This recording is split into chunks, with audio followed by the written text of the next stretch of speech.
अस्सलाम वालेकुम मेरी प्यारी सी यूट्यूब फैमिली, कैसे हैं आप सब। तो आज हम बना रहे हैं मज़ेदार बीफ कोफ्ता रेसिपी।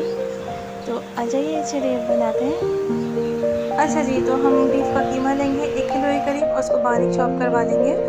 दुकान से आप खुद कर लीजिएगा। और 2 टेबल स्पून खसखस है, 2 टेबल स्पून चने हैं, इन दोनों को हम पाउडर करके इसमें शामिल करेंगे। गरम मसाला पाउडर शामिल करेंगे, नमक मिर्च और पुदीना शामिल करके लहसुन अदरक का 1 टेबल स्पून या 2 टेबल स्पून पेस्ट शामिल करके हम अच्छे से तमाम चीज़ों को मिक्स कर लेंगे। 1 टेबल स्पून मैंने कॉर्नफ्लोर भी शामिल किया है। और फिर इसके बाद हम इसको अच्छे से मिक्स करने के बाद छोटी छोटी सी बॉल्स बना लेंगे। अच्छा, मैं इसके बाद बॉल्स बनाने के बाद कॉर्नफ्लोर की एक कोटिंग भी करूँगी ऊपर से पाउडर छिड़क के, ठीक है। उसके बाद ऑयल को गर्म करेंगे, उसमें हम कोफ्तों को अच्छे से फ्राई करेंगे। आराम से कीजिएगा ताकि वो कोफ्ते टूटे ना। तमाम कोफ्तों पे मैंने कॉर्नफ्लोर लगा लिया था, उसके बाद मैंने इनको पैन में फ्राई किया, ठीक है।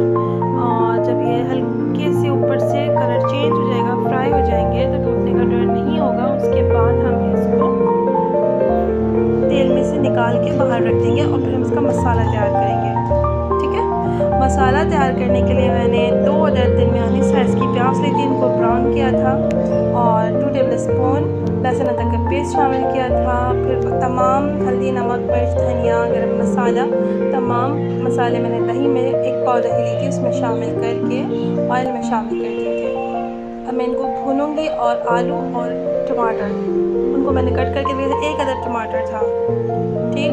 अब मैं इसके अंदर टमाटर शामिल करके अच्छे से इसको भूनूंगी, टमाटर बिल्कुल मैश हो जाएं। अच्छा, मैंने प्याज इसमें ऐसे ही शामिल कर दी थी क्योंकि कराची का तो आपको पता ही है कि लाइट कितनी जाती है, तो लाइट थी नहीं तो मैं ग्राइंड नहीं कर पाई।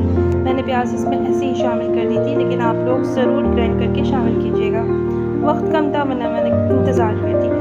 तो बस फिर इसके बाद मसाला भूनने के बाद पानी शामिल किया। फिर आहिस्ता आहिस्ता मैं इसमें पहले आलू गल जाएँ, आधे हाफ कुक हो जाए, उसके बाद मैं इसमें कोफ्ते शामिल करूँगी।